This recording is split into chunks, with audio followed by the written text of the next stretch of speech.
Қайырлы күн достар, бүгін біз нейрографика бойынша сіздерге бір методиканы көрсетіп алайын деп шешіп отырмын. Бұл нейрографикадағы ең күшті методикалардың бірі изобилие. Жалпы бүгін изобилие, яғни тартылыс күшін күшейту, армандарымыздың орындалуын жылдамдату методикасы. Біз осы нейрографикада қолданылатын фигуралар туралы айтып өткім келіп жатыр. Бірінші фигура бізде кругты қолданамыз, сосын мынандай үшбұрыш қолданамыз, сонымен төртбұрыш, немесе тік төртбұрыш, квадрат, не деген сияқты. Одан кейін бізде қолданылатын тағы да мыналай жартылай шарларды қолдансақ болады. Осы фигураларды біз бүгін изобилие тақырыбымызға қолданатын боламыз. Кеттік, ендеше біз нейрографикамызды бастайық. Неге досконально түсіндіріп жатқан жоқпын, ол будущий методиканы сызып жатқан кезде де түсініп алатын боламыз. Ал достар, енді нейрографикамыз бастайық. Ол алдыңғы сіздерге YouTube каналда сабақта көрсеңіздер, нейрондық линиялар туралы түсіндіріп өткен болатын. Оны бұл сабақта қайталаудың қажеті жоқ, өткен сабақта көріп алыңыздар. Ең алғашқы біз кез келген арманымыз орындалу үшін ең алдымен біз центр вниманиядан өзіміз тауып алуымыз керек. Яғни центрден өзіміз табуымыз керек. Бізсіз армандар орындалмайды, бізсіз армандарымыз өмір сүре алмайды. Яғни ол біздің арманымыз деген сөз. Сондықтан ең алғашқы осылай круг қылып өздеріңіз сызып алыңыздар. Сосын жақын ортада қандай арманыңыз орындалғыңыз келіп жатыр. Жаңа айттым ғой, мен түрлі фигураларды көрсеттім. Мен ең бірінші арманым тағы да кругпен көрсеткім келіп тұр, ол автомобиль. Яғни машина, машина, именно Hyundai деген сияқты, досконально жазып қойдым, маған не қажет екен. Сонымен қатар менде үшбұрыш форматта көрсеткім келіп тұр. Именно қалай айтсам болады, курс. Менде онлайн курс ашқым келеді, онлайн курс. Одан кейінгі тағы арманым менің коттедж, квартира, үлкен квартира, кім қаламайды. Мысалы, менде үлкен квартираны мен прямо осылай көрсеткім келіп тұр.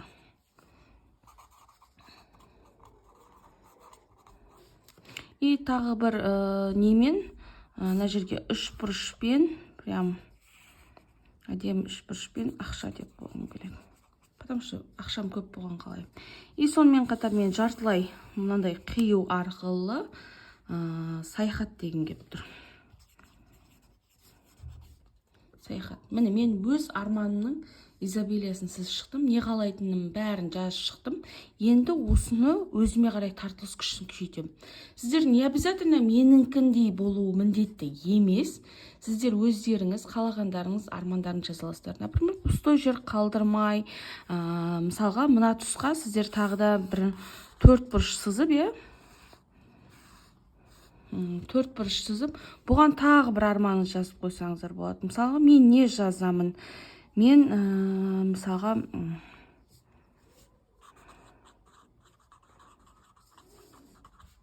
бақытты отбасы деген сияқты осылай тартылыс күшін жасаймыз. Енді біз нейрографиканың екі маркердің мына жағымен сызған болатын едік қой. Енді біз жіңішке жағымен нейрондық линияларымыз жүргіземіз. Оны қалай жүргіземіз, қазір көрсетемін. Так, енді біз нейрографический линияларды сызатын боламыз. Алдыңғы YouTube каналда тағы қайталап өтем, нейрографикалық линиялар несі бар. Мен даже қолыма сызылып кетіп жатырмын, маркердің бір шетін жауып қояйын. Так, бізде енді нейрографический линияларды сызып бастаймыз. Кез келген нейрографический линия мына жерден бастап, мына тұсқа дейінгі төңіректе басталады. Ең алғашқы, мысалы, мен саяхат жақта беттен бастасам екен, жоқ, ақша жақтым. Мен, қараңыздар, мына соңына дейін бекітілу қажет. Мен ойламаған жерден ақша тауып, коттедж алып, өте бақытты отбасы болам. Міне, нейрографический линиямды жүргіздім. Яғни біз нейрографикадағы ең ключевой сөз, мен ойламаған жерден, ойламаған адамдар арқылы жетістікке жетемін. Ойламаған адамдар арқылы бақытты боламын деген сөздер. Каждый нейрографический линияны жүргізген сайын өзіміз сол сөздерді қайталап отырамыз. Өйткені бұл өте чудеса сөз, бұл менің өмірімде болған керемет сөз. Менің өмірімде болған шын мәнісіндегі жетістікке, қазіргі таңдағы жеткен жетістігім қаншама миллиондаған қарыздарды жабу, жастайымнан қанша қарызға кіріп кеттім. Сол қарыздардың бәріне жабуға көмектескен методика бұл. Яғни бұл сөз деген керемет жақсы сөз, жарым ырыс деп қазақта бекер айтпаған, Сол сияқты солай әр сызған сайын міндетті түрде осы сөз қайталап отырамыз. Яғни мен ойламаған жерден, ойламаған адамдар арқылы, менен өттім, машина, Hyundai автокөлігін ұтып аламын. Я хочу выиграть. Реально айтқан кезде мен ұтып алғым келіп тұр қазір. Білмеймін, как-то солай. Каждый осылай, мынау салған формаларымыздың бәрі через нас өту керек. Яғни через біз арқылы өту қажет. Осылай нейрографический линиямызды жүргізіп аламыз. Қараңыздар, менің нейрографический линияларым барлығы толық бетін қамтып өтті. Мен әдейі үзіп көрсетіп жатырмын сіздерге, барынша уақыт тиімдірек болу үшін. Енді қараңыздар, біз осылай нейрографический линия сыздық. Бүйтіп қарасаңыз, нейрографиканың суреттерін көрсеңіз, как будто бір специально солай арнайы суретті көшіріп салған сияқты болады. Но на самом деле ондай емес, Қараңыздар, өте көптеген қиылыстар болды. Алдыңғы YouTube каналдағы алдыңғы сабақта қарасаңыздар, сіздерде нейрографикада округление туралы түсіндірген болатын. Яғни нейрографика бұрышты ұнатпайды. Яғни бұрышты жақсы көрмейді. Нейрографика более мягкий болғанын қалайды. Қаншалықты бұрыш көп болған сайын, соншалықты нейрондық линияларымыз көбейе түседі. Алғашқы кезде бұрыштар өте көп болады. Одан қатты қорқудың қажеті жоқ. Өйткені нейрографиканың өзін негізінде, шын мәнісінде өмірін действительно өзгерткісі келетін адамдар ғана сала алады. Өмірін өзгерткісі келмейтін адамдар мына линияларды түсінбей, бастары қатып, мүлдем жоламай кетеді, Қараңыздар, мен округлять етіп атқанымды көріп жатсыздар ғой, Яғни, мына бұрышты аламын да, осылай дөңгелектеймін. Мына бұрышты аламын да, осылай дөңгелектеймін. Мына бұрышты аламын да, осылай дөңгелектеймін. Мені қараңыздаршы, кішкентай нейрон пайда болды. Нейрон деген жалпы ол біздің жүйке талшығымыз ғой. Барлық естеліктерім жазып отырады. Міне менде көптеген әдемі нейрондар пайда болып жатыр. Қараңыздар.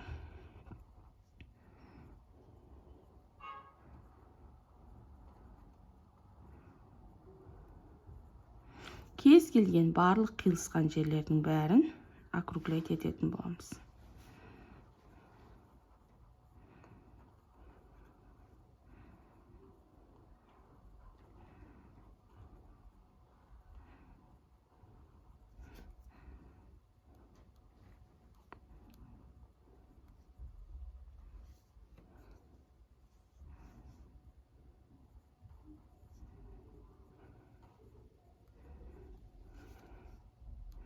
Сосын мынандай сұрақ болады. Мен фигуралардың іштерін жаңағы округлять еттім, бірақ жаңағы не істемедім. Сырттарын да істеуім керек па дейді. Сырттарын да істеуім керек. Қарап, мен фигураның ішін істеп жатырмын, Фигуралардың ішін істеп жатырмын. И сонымен қатар сырттарын да істеп жатырмын. Қараңыз, шеңбердің сыртын да істеп жатырмын. Яғни кез келген бұрыш кездессе, соның барлығын түгелімен дерлік округлять етеміз деген сөз.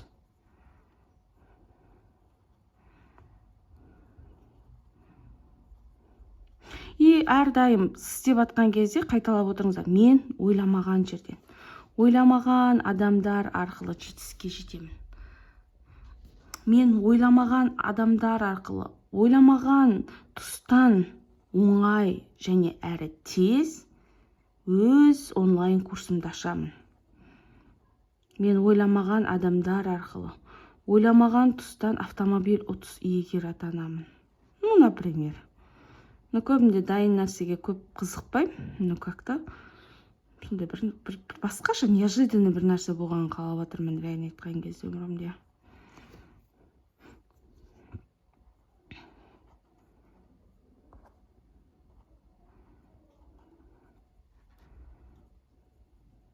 Қараңыздаршы, бір әдемі бір сызықтар шығып жатыр, Прям классно. Осылай барлық толық бетін барлығын округлять етіп шығамыз. Міне достар, мен нейрографикалық линиямды барлығын округлять етіп болдым. Енді анша-мұнша жерлерінде қалып кететін болса, мынандай қазір мысалы көріп қалдым да, қалып кететін болса, уже ары қарай. Так, енді біз Осы арманымызды жаздық, қаладық. Енді оны вселенныйға отправить етеді. Ол үшін бізге мынандай маркер керек болады. Осы маркерді мына жоғарғы тұстан былай қарай біз Алла жолына жібереміз. Яғни біз өз қалауымызды айттық, жаздық, түсіндірдік, енді Алланың қалауына жібереміз. Ол белгілі бір линияның үстінен басып өтуі мүмкін, немесе өз алдына жүріп өтуі мүмкін,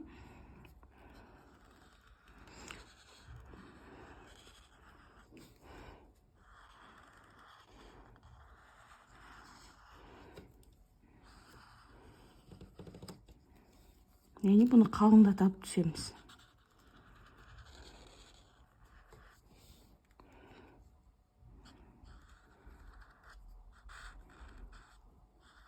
Мысалға мен кем дегенде 3 сызық сызуыма болады. Мен бірақ осы сызықтан тағы бір сызықты шығарғым келіп тұр. Яғни осылай әкеліп тұрып, екінші линиямды былай қарай жібергім келіп отыр.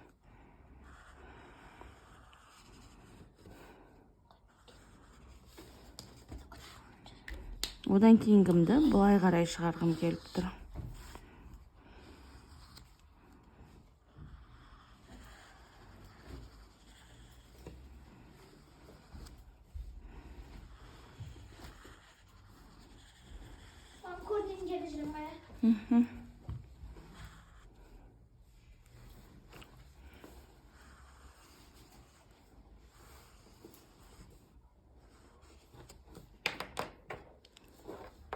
Мен өзім сызып алдым. Енді жіңішке маркерді аламыз да, мынау сызған кезде бізде қиылыстар пайда болды. Қараңыздаршы, мына жерде мысалы бұрыш пайда болды.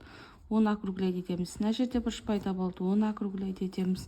Линияны қарап шығамыз. Қай жерде бұрыш пайда болды, сол жерлерді округлять етіп, дөңгелектеп шығамыз.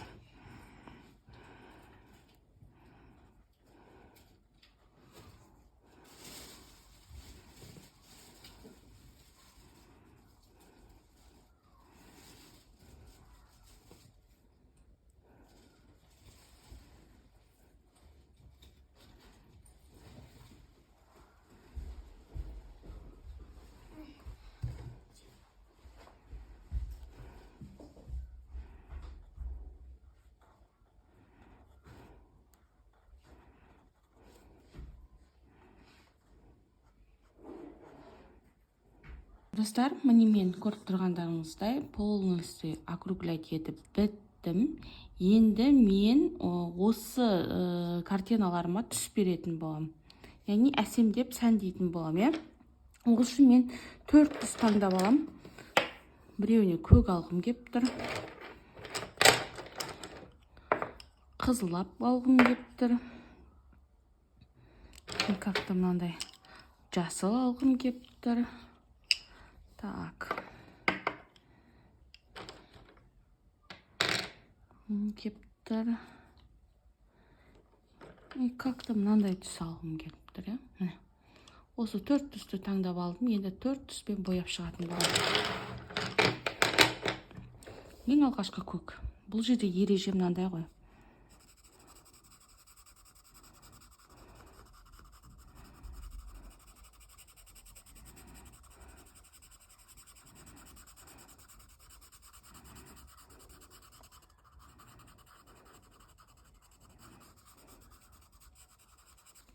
Қараңыздар, мынау каждый тор болып есептелінеді.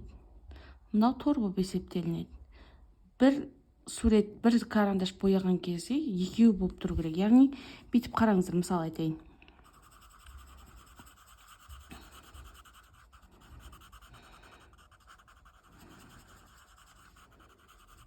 Мен ортада тура осылай қалдырып кетуім болмайды, жалғыз көкті. Кішкентай болсын, қастына серігін бояп қойыңыз. Яғни 1 тор, 2 тор, 3 тор, немесе 4-5 торға шейін кете береді. Бірақ өз қалауым бойынша, Бірақ біреу қалдырмауымыз қажет.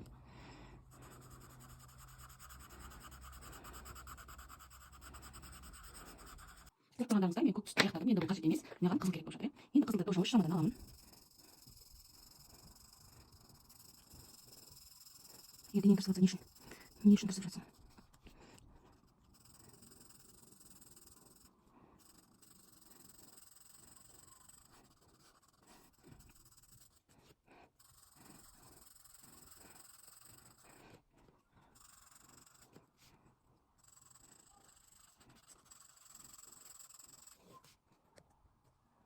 Көріп тұрғандарыңыздай мен қызылды біттім. Енді мен жасылға өткім келіп жатыр. Жасылды да сызып шығатын боламыз. Мына жерді аламын, мынаны жасылға бояймын, ішке қарай кетемін. Міне жасылды да аяқтадық. Енді біздің келесі түсіміз осы түсті қолданатын боламыз. Қалған барлық жеріне осы түсті қолданамыз. Қараңыздаршы, мен жасылды көбірек қолданған сияқтымын, жаңағы алғаш картинамыздан бір керемет ғажайып дүние шығып жатыр. Міне достар, мен карандашымды бояп біттім. Мен өзімнің осы нейрографикамды аяқтадым. Енді осыны сіздерге жақыннан көрсетсем.